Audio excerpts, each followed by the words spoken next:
आज के मुख्य विषय की ओर बढ़ रहे हैं, तो मैंने हमेशा एक बात कही टीम से, उसको केवल और केवल टीम के हमारे सीनियर सदस्य कृपा शंकर जी ने अमल किया। मैं उनका हृदय साधुवाद करना चाहता हूँ। बड़ी गंभीरता से तय हुआ था। मैं अपने महापुरुषों को कभी नमन नहीं करता। हमारे बीच आज डॉक्टर साहब नहीं आए हैं मेरठ से, वे भाषा वैज्ञानिक हैं, भाषा को बड़ी अच्छी तरह समझाते हैं। मैं अपने महापुरुषों को कभी नमन नहीं करता। मैं संकल्पबद्ध होता हूं, मैं संकल्प लेता हूं। न मन, नमन न मन। बड़े चालाक लोगों ने शायद शब्द ये निकाला होगा, मेरी अपनी सोच है।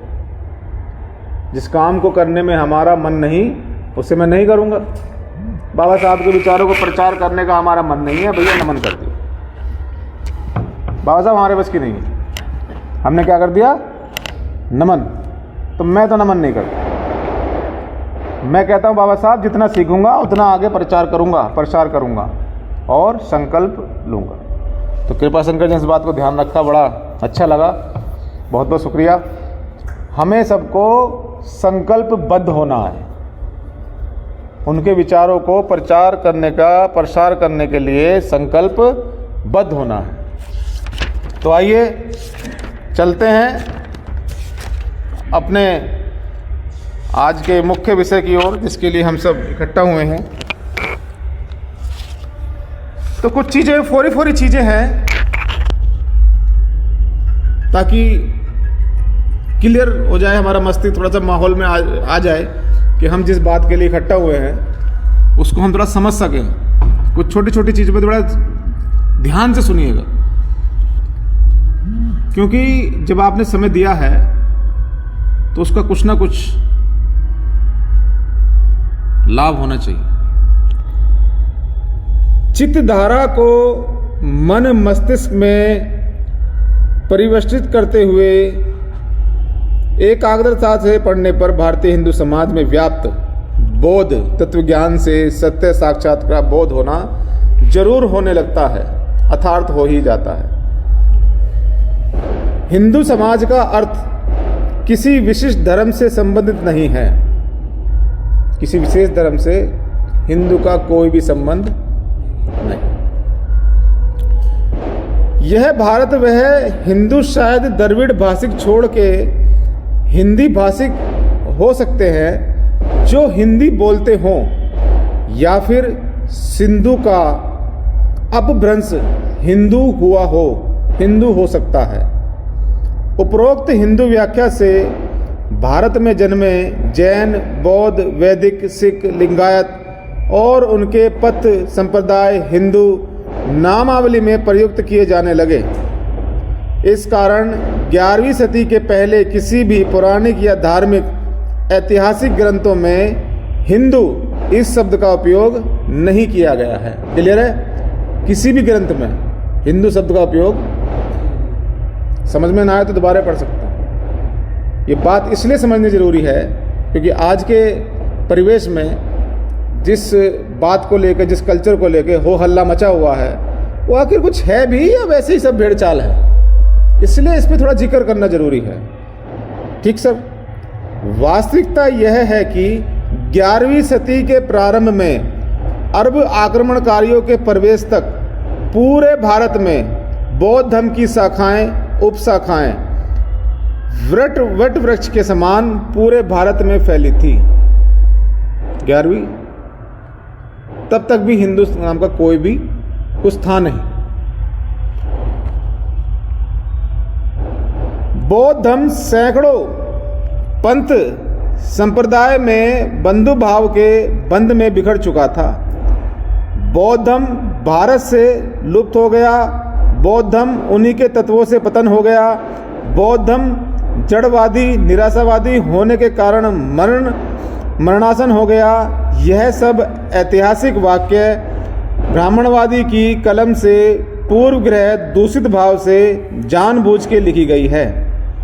जो मूलतः संशोधन का विषय है। बौद्ध धर्म अक्षय वट वृक्ष के समान कल भी जीवित था, आज भी है और आने वाले कल में भी रहेगा। इसका एकमात्र कारण ब्राह्मणवादियों का सनातन धर्म पालन ही है। जो आपका सनातन है, जिसे ये लोग अपना कहते हैं आजकल सनातन, वो हकीकत में आपका ही धर्म है, इनका कोई लेना देना नहीं है। आपको एक चीज बड़ी क्लियर समझनी है कि जो भी कल्चर आप देखते हैं, जो भी कुछ देखते हैं, वो सब बुद्धिज्म से है, और उसी को तोड़ मरोड़ करके उसमें बड़ी घपलेबाजी करके आपके सामने उसे पेश किया हुआ। अब कई बार मैं पढ़ते हुए बड़ा थोड़ा सा वो सोच जाता हूं कि यार, हमारी ही चीजें, हमारा ही इतिहास, हमारा ही कल्चर, लेकिन हमारा नहीं है ना मुझे बात। हम जो ये बताते हैं, अक्सर सभी लोग घरों पे वैसे स्वास्तिक लगाते हैं, ये सम्राट अशोक ने आदेश दिया। सम्राट अशोक ने ये आदेश दिया था कि सभी बुद्ध को मानने वाले, बौद्ध धर्म पे चलने वाले अपने घरों के बाहर स्वास्तिक चिन्ह लगाएंगे। तो सम्राट अशोक ने आदेश किया था, और सम्राट उस समय राजधन था, और राजा की कोई बात नहीं मानेगा तो दंड मिलता, तो सभी ने उसको लगाना। आज भी आप देखते होंगे बहुत सारे गेटों पे मिलता है, घरों पे मिलता है, स्वास्तिक चिन्ह मिलता है। महिलाएं भी वो 4 आर्य सत्य का 4 आपने देखा ना अपने घरों में वैसे सतिया बनाती हैं, है ना, सलूनों पे, रक्षाबंधन पे या किसी शुभ कार्य पे ऐसे वो सतिया बनाती हैं। वो भगवान बुद्ध का 4 आर्य सत्य। 4 आर्य सत्य मालूम नहीं होंगे आपको? नहीं मालूम है, चलो उस पर भी अभी आते हैं। 4 आर्य सत्य होते हैं इस संसार में। भगवान बुद्ध ने सर्वप्रथम 4 बातें बताई, जिसकी खोज में वो निकले, और उसको खोजते खोजते खोजते ही बुद्ध हो गए। मैं भी आ रहा हूं उसी पे। ये इसलिए फौरी तौर पे जानना जरूरी है, क्योंकि होता क्या है, हम डेली मर्रा की उलझनों में इतने उलझ जाते हैं कि अपने इतिहास को पढ़ नहीं पाते, और ना पढ़ने की वजह से हम लोगों को समझा नहीं पाते। नहीं, डॉक्टर साहब का बिल्कुल जो दर्द था वो लाजमी था। जब मैं केवल देखो, होता क्या है कि मैं उतना ही सोचूंगा जितना यहाँ फीड है, उससे बाहर नहीं सोच सकता। भाई मेरी क्वालिफिकेशन मान लो इंटर है, अब मुझसे आप सवाल करोगे ग्रेजुएशन लेवल का, तो मैं भटकूंगा नहीं भटकूंगा? भटकूंगा, शायद मेरे दिमाग में फीड ही नहीं है, मैं क्या सोचूं? अभी जैसे मान लो हमारे भाई साहब ने कहा कि 4 आर्य सत्य मालूम नहीं, हमें मालूम नहीं थे। नहीं, जब हमें मालूम ही नहीं थे तो मैं भटक गया, मैं सामने वाले को क्या समझाऊं? नहीं, बहुत सारे लोग सवाल करते हैं कि समाज नहीं बदलता। अरे मैं बदला भाई, आप बदले, ये कैसे संभव हुआ? कैसे हुआ? ये प्रचार से संभव हुआ। जब प्रचार ही नहीं है तो बदलाव कहां से, कैसे उम्मीद करोगे? नहीं, अभी मैंने कल पोस्ट डाली थी, बाबा साहब ने खुद कहा है कि बकवासबाजी करने से कुछ नहीं होगा, खुद लिखा हुआ है। और मैं आपको बता दूं, आज की मीटिंग में कोई भी बात, कोई भी शब्द मेरा अपना नहीं है, मेरा अपना स्वयं का नहीं होगा। मैं जो भी कुछ बोलूंगा, जो भी कुछ आपसे कहूंगा, वो बाबा साहब के शब्दों का ही प्रचार प्रसार होगा, मेरा अपना स्वयं का एक शब्द भी। तो 4 आर्य सत्य भगवान बुद्ध ने जब सारनाथ में संदेश दिया तो उन्होंने कहा 4 आर्य सत्य। आर्य का मतलब कोई जाति नहीं है, जैसे हमारे मुकेश जी आर्य लिखते हैं, बड़ा अच्छा लिखते हैं, इनको मालूम है इसलिए लिखते हैं। आर्य का मतलब होता है श्रेष्ठ। आर्य पाली भाषा का शब्द है, इसको हिंदी में बोलते हैं श्रेष्ठ, अच्छा, ऊंचा। लेकिन समय के अनुसार वो थोड़ा सा उस पर भी आते हैं, आर्य क्यों नहीं लिखते हमारे लोग। आर्य का मतलब श्रेष्ठ होता है, अभी फिलहाल इतना जानिए। तो भगवान बुद्ध ने कहा कि 4 आर्य सत्य हैं, या इंग्लिश में ऐसा समझो कि यूनिवर्सल ट्रुथ। यूनिवर्सल ट्रुथ मालूम है, पढ़ा होगा सबने, जो बदला नहीं जा सकता। नहीं, भगवान बुद्ध ने कहा कि इस संसार में 4 आर्य सत्य हैं। पहला दुख है, दूसरा उसका कारण है, तीसरा उसका निवारण है, और चौथा निवारण का रास्ता। प्रत्येक इस पूरी सृष्टि में, चाहे वो जीव जंतु हो, चाहे वो मनुष्य हो, उसके अंदर दुख है। जब भी बच्चा आता है तो हंसता हुआ तो आता नहीं, रोता हुआ आता है। इसलिए आता है कि मैं कहाँ गया, मैं दुखों में आ गया। खैर ये धार्मिक बात हो जाएगी थोड़ी सी, उसमें फिर बोरियत महसूस होने लगती है। तो इस संसार में दुख है, और हम सभी बहुजन लोग दुख से पीड़ित हैं। नहीं है भैया? नींद आने लगे तो बता देना, थोड़ा सा रिफ्रेशमेंट कर लेंगे। दुख है किसी को, किसी की ना किसी, मतलब सुबह से लेकर शाम तक दुख ही दुख है। मुझे बताने की है, डीपली जाने की जरूरत नहीं है। अच्छा, मैं खुशी हूं तो मेरा पड़ोसी दुखी है?